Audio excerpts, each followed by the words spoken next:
Now, how about them damn Celtics? And we are back with another episode of How About Them Celtics. Sam and I are here recording on Tuesday, November 19th, after the Celtics NBA Cup win. 117 was 120 to 115 before a tie Jerome floater brought them to within three, but a big win for the Celtics, ending the Cavs' undefeated season, who are now 15-1 on the season. Monster game for Jayson Tatum, big game for some of the guards as well. Al Horford played great. Just an incredible performance all around for the C's, handing Cleveland their first loss of the year. This is the undefeated team? This one? No, the Cavs actually played a good game. I can't even do that. This was not opening night against the Knicks. It was for a little while, but then it wasn't anymore. So they ruined my fun. They ruined the point differential in the NBA Cup. But overall, very impressive game from the Celtics nonetheless, because they did a lot of things right to build their lead, and then they did not have a complete meltdown when things stopped going their way. I mean, the Celtics came out in this first half, and they made 14 of 22 three-point attempts. Whenever that happens, you're supposed to be up a lot of points, right? Like, that's just plain and simple how it's going to be. Not to mention the Cavs were shooting like 43, 44% from the field. So when water started to find its level in the second half, they still shot well from three, but the Cavs actually started to put the ball in the basket. And we can get into maybe why, maybe whose fault that might have been, certain individual that one of our listeners may be a really big fan of. And, they battled the adversity. They didn't melt. They didn't lose their grip. They didn't let go of the rope.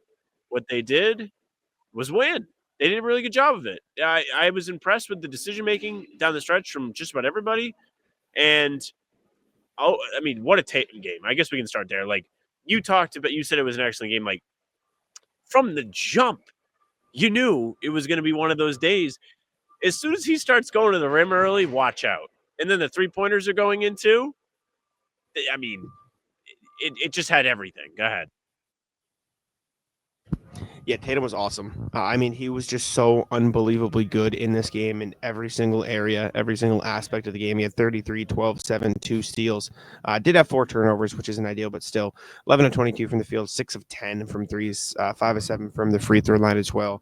7 assists is notable, but the 12 rebounds, man, he was making it a point to attack the glass. Every time he got the ball, he did one of the mellow slaps or the mellow, like, fuck out of here, it's my shit. He was great. He was so good against a really long, really that, please. big Cavs team. Clip what? Oh, fuck out of here! That's my shit. Oh, you can clip me too. I was like, what?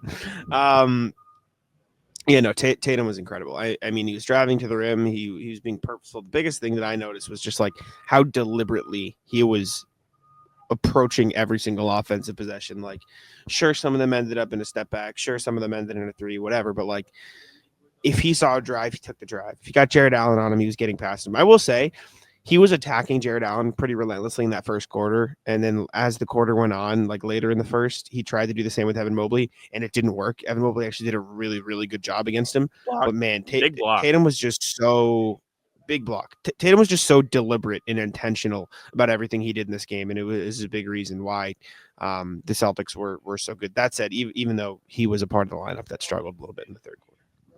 Yeah, I mean, in the post-game press conference, the big takeaway from the people that were speaking was the reads. He made really good reads on the drive, which is facts because he did a lot of driving today. Got himself to the free throw line 7 times, 5 if you don't count the 2 at the end of the game. He did a good job on the driving kick today, and more importantly, he made good decisions to go to the basket. There was a play late in the game. I think he ended up having a big dunk, and there were like 4 seconds on the shot clock. He gets the ball on the wing corner, right side of the floor. Could have just been like, watch this and taken a step back, but no, he drove past the defender, threw down the dunk, and it was a massive part of the game. Like, they needed a bucket there, and he did the right thing. Not to mention the incredible passes he threw. He had the one that everyone's going to remember to Peyton Pritchard where takes off on one side of the paint, is going to land on the other side of the paint. He does the Derek Jeter throw across his body to find Pritchard wide open on the opposite side of the floor for a 3 to put the Celtics up 7 with like 3 minutes left. And then he had a very similar play in the first half where he hit Al Horford for a corner 3. Al Horford, by the way, who was awesome in this game too. Tatum making good decisions on a day where he has it going. is the best possible offense for the Celtics because the Cavs cannot overcommit to him because when they do, he's like, hey, this guy's open. Here you go. You're going to make the shot because everyone in the Celtics knows how to make shots. Yeah, I mean, this was a big redemption game after the Raptors game where Tatum and Brown made every great pass and no one could hit a shot for the Celtics to turn around and shoot. Let me check. 53.7% from three. That's a pretty good, let's even out the math. That said, even like, I need to double check. I think this is the fewest threes they've attempted in a game this year. I think like this is the least they've attempted. I can double check. Stats up anymore. I was about to look over my shoulder. I can see they only attempted 41. Let me look this up. Fewest threes. I need to put the mic down for a second. So, I mean, it felt like all the threes that Boston took today were really good shots too. Like it was almost like they were hunting for jewels and they kept sifting with the sieve. The sieve. Yes. There. No sieve. problem. Don't worry about it. And they were just finding like quality looks. I don't think there was one that you just put your hands on your head like, what is going on? This was, in fact, the fewest threes they've attempted in a game this year. The previous low was 42 against the Hornets, and then 45 against the Hawks. They only attempted 41 in this game, but they made 22, which is a pretty good percentage. It did just feel like they were trying their best to weed out any like they were very, you could tell they wanted to win this game. Like they were serious. They were like weeding out, not taking any bad shots. We're not going to fuck around at all. We're not going to see if anybody's hot. We're not going to try to attack mismatches too much. Like this was a very deliberate, like this is the fewest threes they've taken in a game this year. It was the second most they've made. So like that should give you a little bit of context just to how well they played offense in this game. And then dude, the defense looked really good too. I know the third quarter we can talk about as well, but like outside of that third quarter, man, these guys were locked in. Like I remember there was a possession in the first quarter that Tatum was guarding Garland, and he just stayed with him stride for stride and didn't let him get shit. Like he was like, you're not doing anything. Garland didn't have a good game, man, and it wasn't completely the Celtics. Like he did just miss some easy looks too, but man, the Celtics were locked in. Like there were a bunch of times, like many times throughout this game where the Cavs were looking to get in the flow of their offense, went to make a pass, and the Celtics just jumped it and didn't let them make the pass. Like they were locked in defensively. Yeah, they did a really good job of rotating. The first quarter set the tone right from the beginning. And, lately the Celtics have been shit in the first quarter. It's been like, oh, look, they're down 14-2 again. Hope they can crawl out of this one. Today, they didn't even make it a thing. It was 12-4 as soon as you looked up. Then it was 20-8. They held the Cavs just 20 points in the whole quarter. The first half, I think they only gave up 49. Like they were engaged. They were rotating. They were making things difficult for the most part on the scores for the Cavs. Like Donovan Mitchell only had 13 points or something at the end of the third quarter or towards the end of the third quarter. I remember looking up at the board and I was like, wow, he really just doesn't have a lot tonight. And then he had all the points. But to that point, they had done a great job of just making them go to guys that they didn't want to have to go to. Like, what's the guy's name? Number 9 on the Cavs. He had like 12 points in this game. He had 8 early. Craig Porter Jr. Yeah, Craig Porter Jr. And I was like, never heard of this guy before. Why does he have all the points? It's because the Celtics were just like, Craig Porter Jr., go ahead. You can have all the points. Yeah, go ahead, brother. Time for you to cook, brother. And he made him pay. He made him. So. He did. I was like, what is going on here? Things didn't go as well when it was left up to Nemi to defend. He was a target in this game. I'm sorry, Rui. Saw you going to war on Twitter tonight, but I was like, what is that? I have other music playing, and then I heard that. I was like, did I just get an ad on YouTube? What is going on here? Big and tall, Neemias true. Queta, very big true. and tall. That's it. Today. He was... Couple dunks. He was really bad. He was really not good in this game. Like, if there was ever a game to throw at Tillman or try a Cornette look, like this was it. And Joe just like stuck with him. And it is what it is. Like, they got the win. It's not the end of the world. Like you mentioned, he had a couple alley-oops. He made a couple impact plays. And there were even a couple things in the moments in the first half where you're like, oh, look at the Cavs. They were a little bit scared to go inside. They're like, oh, hesitate a little bit. They targeted this guy relentlessly in the third quarter. Do you know what it was? Remember the Bucks game when the Celtics were down in the first half, then targeted Dame in the third quarter to get back into it? That's what the Cavs did to Nemi in this game. Pretty like 1-to-1, like exactly how it happened. I think Nemi held up a bit better than Dame did, but it was rough. Like Donovan Mitchell was getting everybody whenever he wanted. He could drive by him. He could, pump fake in, get a step back, make a ton of space. Even like a couple looks inside, like Craig Porter Jr. posted him up once, got him in a spin cycle and got an easy layup. Like Nemi was just not on his game. Like this was a really rough. And Joe said after the game, he's like, it was more just the volume. Like Donovan Mitchell only had 4 points in the third quarter. Like it was more just how often did it, not the effectiveness. And I was like, no, it was kind of both. Like he was not good. Evan Mobley had like 11 points on 14 points, I think, in the third quarter. Like they were just going at him. He is not a good perimeter defender. That Steph game when we were like, oh my God, I really think that was just us latching onto like 1 or 2 possessions where he was okay. And even Steph torched him. Like he cannot really hang on the perimeter. And I think we have a larger sample size. And that doesn't mean he's a bad player. He's still a great player. He still makes a great impact. Like you can very clearly see the positive impact he makes game to game this year, more so than last year. Yep. But this was a rough one. He did not look good, especially entirely defensively. So Nemi, one thing I will say that's positive, and it's not necessarily him a thing, it's a Joe thing, because Joe was getting criticized quite a bit for playing him after we all saw what happened. What Joe did is he made adjustments to what he was seeing. So every time the Cavs were looking to switch Nemi was like already guarding Craig Porter Jr. at the beginning of possessions. And if you're like me and you didn't know who Craig Porter Jr. is before you watch this game, or you're watching this video and didn't necessarily get to see the entire game, Craig Porter Jr. is like a guard. He's not very big. He's not like tiny, but he's not like a big man. So they're matching Nemi up on this smaller guy, and they're asking Cleveland to set screens to switch this so they can get Nemi on a Donovan Mitchell, but they want Craig Porter Jr. to be the screen setter instead of like Jared Allen or Mobley, who's going to set a really solid screen.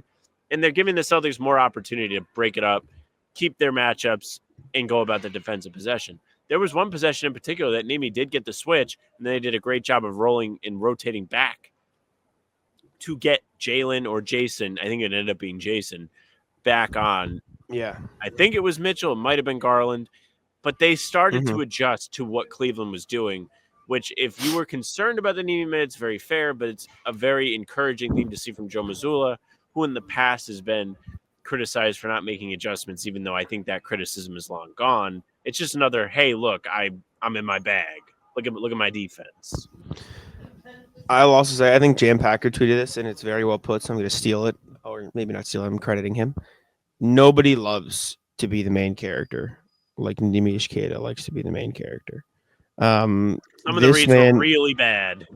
Do you know how in like you ever play touch football? Yeah. Like you're just out in the park with your friends. You ever do like 2-on-2? One use the quarterback, then there's a corner and a wide receiver, and then one use like the linebacker. But you have to have like a 5 Mississippi count before you can rush, right? Sure. Nemi needs a 1 Mississippi count, and then he needs to pass the ball. Like he's no 2 Mississippis, no 3. You need to catch it, and then you need to make the read. My God, he loves a post hook. He loves let me go to work in the post against Evan Mobley, who's an all defensive player. He loves he loves to be the main character. Jam Packer just said it best. Like he really just needs he missed so many open shooters. Like he and even when he found Pritchard for that one, I remember should have had him 2 Mississippis ago. Like it was just come on. Yeah, man. It's again, like you can very clearly see the positive impact. This was not the night. And that's okay. It was what it is. Positive impact from big guys. Al Horford, really, really good. Looked like Game 5 again. He owned Darius Garland with a chase down block off of a drive, the same way he did in the playoffs, where they were trying to target him on the perimeter. He's like, actually, nah, I'm good, man. I'll just fucking block this guy because he's a midget. And he brought it on the offensive end. He made all the threes. I think he only missed one. He was like 4 of 5, 5 of 6, something like that crazy. Finished with 19 points. And just was overall a presence for the Celtics. Like, they needed the buckets he gave them today because Jayson was getting double teamed in the paint on drives and he kicked it out, and they were making Cleveland pay for overcommitting. Like, that was a big part of what we talked about earlier was, well, Horford, you can just count on him to knock down all the shots. Yeah. I mean, this guy's 38 years old, man. Like it is he needs insane. the LeBron treatment. He needs to be talked about every time he plays a game. Like, it's remarkable what he's doing right now. I can't believe he's out on the floor. Never mind scoring points. Can you believe he's 38? He needs all of the LeBron talk. Dude, 3 blocks, 7 rebounds, 20 points, no turnovers, 1 assist. Like, this guy rocks, man. He is so good. 7, 11, 4, 5. Just draining triple after triple.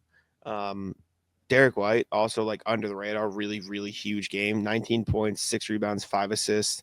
Just the biggest monster block you'll ever see on also Darius Garland. He shot, 7 of 12, 4 of 7. Huge Derek White game. Drew Holiday also great, 3 of 4 from 3, 4 of 7 from the field. Pritchard, 5 of 9, 3 of 6. All 3 guards just made shot after big shot after big shot after big shot. Dude, that block Derek White had on Darius Garland was insane. Dude, Drew and Derek were locked in on defense. Like, I know Tatum was, I know Brown was, they were, but those two were like, yeah, y'all ain't getting anything. Like, you guys aren't going anywhere. So the funny thing about the Derek game is he really turned up in the second half. Like, you mentioned the big buckets. Dude had 13 second half points on 5 of 8 from the field. They needed all those points because they didn't play as great in the second half. Everything was going like perfect for them in the first half. They needed that burst they got from him to get across the finish line. And I don't have the fourth quarter up. I'm going to switch it to that. But they needed what he gave them there too. He made a big one to put them up 8, and he missed the next one to put them potentially up 11. Yeah, 6 points in the fourth, couple of rebounds, and again, just the willingness to defend, the ability to stay with guys and be a pest all the time is massive for Derek. He just continues to be one of the best guys on this team. Like you mentioned it, under the radar. Jalen is eclipsed in this game. Jalen was rough today. He had 8 assists. Good passing game from Jalen. But Jalen wasn't even next. We're probably going to talk about Drew next. Derek at the podium again today. Another podium Derek game. Just great stuff from him. He was great, man. Derek White was great. If he gets to that little mid-range area and can get to his right hand for the floater, cash. It is Pirtle level of cash once he gets Pirtle level cash. I like that we can use Pirtle as like both ends of the spectrum because I almost said we should do a Garland reaction like Pirtle. Well, it was Derek White was Jakob Pirtle offensively, and Neemias Queta was Jakob Pirtle defensively. Oh no, no, unfortunately, sorry, it had to be done. Yeah. Great game all around. Pritchard was great. Sam Hauser still struggling to shoot a little bit, but he wasn't necessarily terrible. Darius Garland was really, really bad. The thing with Darius Garland was, yes, he got attacked on defense, but I feel like with this game, it was more like he was just missing a lot of open shots. Like he needed his offense, and he didn't bring it. He left in Cleveland. Mm-hmm. It was a tough one. Cavs were a little hurt. Obviously, Celtics not Porzingis. Cavs didn't have Okoro. Strus has been out. Levert too. They probably could have used the defense of Okoro and some other people in this game, but this was lived up to the billing of the massive game that it was. This was super entertaining. I had a lot of fun watching it. Both teams are great for certain stretches. Big minutes from Craig Porter Jr. Interesting referee game. That much. This was an all-time great referee game. No, it did matter. This game, first of all, if you bet this game, and I told you to bet this game, I'm sorry, person I'm talking to. Because I don't know, I just had a feeling about this game beforehand because Joe Mazzulla was like in a giddy mood in the pregame press conference. Like it felt like Joe was super confident going into this game, and not in like a bad way, not in a way like he's not underestimated. He just felt like they were ready for him, and he was right.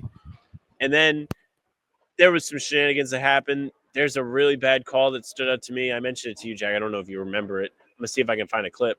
But in the fourth quarter, I can find it if you tell me where it was. It was in the fourth quarter. Derek White is going for an offensive rebound, and Evan Mobley is going for a defensive rebound, and it essentially looks like Evan Mobley is trying to dunk the ball over Derek White, and Derek White is trying to take a charge, except there's no basket involved. And Mobley spikes the ball out of bounds and topples over Derek White, and it's Cavs ball. Okay, let me see. I bet I can find it. I bet if I search out of bounds in the thing, is that a thing? Out of bounds? Oh, my computer is freezing. Can you still hear me? I'm not in the tab. I can hear you. When in the fourth quarter, what stat could I look up? Was a rebound credited to somebody? Was it the? It was literally out of bounds. It was like Celtics missed a shot. Who missed? I don't remember. I just remember the play. What I can give say, me enough information. I don't have the information. How would I know that? It was the play. It was the play directly leading up to it. Somebody was it a 3? Maybe. Okay. No, the refs. It was a weird ref game for sure. Like it was an interesting.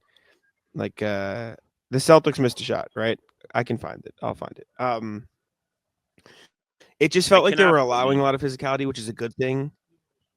But at the same time, like they were allowing a lot of physicality. They were. They really were. Man, it's gonna kill me if I can't find this. I just don't remember which. I'll find it. Celtics I'll find it. It's fine. I can find it. If you keep talking about the refs. So there was also a lot of, hey, we're just not going to call anything here, but it really only felt like it was a Celtics-related thing for a little while. They were not getting to the line. I think the Celtics only shot before the end of the game. So, I mean, we have to take away 2 Jalen free throws and 2 Tatum free throws. So there was 1 Derek White free throw and 2 Neemias free throws in the fourth quarter. 3 total that were outside of the, trying to catch up at the end. Then they shot 4 free throws in the third quarter. They were earning more free throws than that. Guys were getting whacked. And there was just a lot of swallowed whistles. But then on the other end, it just felt like there was a lot of ticky-tack stuff. Just like slap on the thigh, going to be a foul. When guys are getting tackled, it was nothing. I'm still looking for it. I found it. Okay, don't worry. Good timing. It was. Sorry, I had a coughing fit. It's tough. Tatum missed step back 3. You should have remembered it. Into this look at play. this. Hopefully, it's not too choppy. That was Cavs ball. This was horrible. I'm trying to look at it.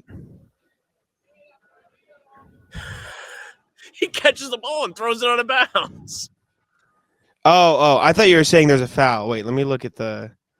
Well, there's a foul. The fact that this was Cavs ball is crazy. Yes, the fact that it's Cavs ball is crazy. Was like first call probably a foul. Second call Celtics ball out of bounds if you don't want to call the foul. Cavs ball should have been nowhere in the range of calls you could have made here. Look at your Holiday. Look at his reaction. Watch him just put his hands up. He goes, wait, what? The 2 Horford fouls at the beginning of the quarter were really bad too. Like he was called for over the back when I think him and Jared Allen were not going. He didn't go over Allen's back. He just grabbed the rebound. And then on the other end, he's called for something soft. They challenged it. It doesn't get overturned. People on Twitter were saying it's a bad challenge. I didn't have a great view of it up top. I really wish I thought of those examples while you were trying to stall.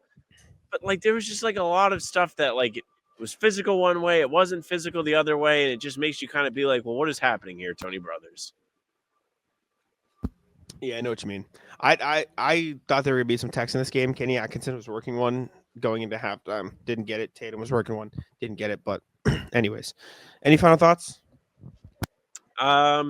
Really good win. I'm so happy I don't have to hear about the Cavs being undefeated anymore. The Cavs are better than I thought they are, but I still don't think they're that great. Sure. Happy birthday, Philip. We said it in the pregame show. We'll say it on the pod again. Shout out, Philip. For anybody who missed the pregame show, we surprised Philip for his birthday today. His wife, Caro, set it up. We said hello. It was very fun. Very nice to see Philip, meet him in person. Everyone say happy birthday, Philip, in the comments. But yeah, Celtics beat the Cavs. Cavs now 15-1, Celtics 12-3, moving up the standings ever so slightly, trying to catch them. Did the Magic play/win tonight? What is the gap between the top 2 and 3 in the The Magic Conference did not now? play today. Also, Okay, for those so it is wondering the important stuff, Celtics now second in the group. They have the tiebreaker over the Cavs. 1-1. Cavs will play Atlanta. I think Atlanta's final game, but Cleveland's third game. So it's probably rooting next for the Cavs in that one. Yes, Go Cavs. correct. We want Atlanta to Cavs. lose. Because they're 2-0. Atlanta's sneaky okay this year. 7-8. Another which cup is better game than I on think a lot of people Friday. realized. Yeah. Yeah, they got who they got Friday. Points will matter. Washington. Wizards. Washington, yes. Big Points will matter, game. and then they play the Bulls. It'll be another opportunity to score all the points against Chicago. Mm-hmm. Unfortunately, that won't be happening here this time, though. But yeah, Celtics get the big win, take down the Cavs. Appreciate y'all for tuning in. Make sure to leave a like, subscribe to How About Them Celtics here on YouTube as well as on Spotify and Apple, and I'll let Sam take it out. Yeah, thank you very much for listening and watching. Make sure you subscribe, leave a like, comment, tell us what you thought of this game. Hit the bell. Jack and I are here every single day. New stuff coming up on the channel. Full pause Tuesday, Thursday, Sunday game recaps like this one the morning after. And then we have other videos in between to keep you up to date with all things Celtics. You can find us on Spotify and Apple too. All pods and recaps will be there for you. If you follow, they go right to your feed. Email us, hbtcpod@gmail.com. We love to hear from you guys. We'll be doing a pod tomorrow or today as you hear this. So get those emails in. Sure you have something to say. This is a big win. Socials are at How About Them C's. Twitter, Instagram, TikTok, Facebook's the name of the pod. All streams are there. They're on YouTube. They're on Twitter. Jack's Twitter's at Jack's Money NBA. Mine's at Sam LaFrance NBA. That's it for us. Bye. Check,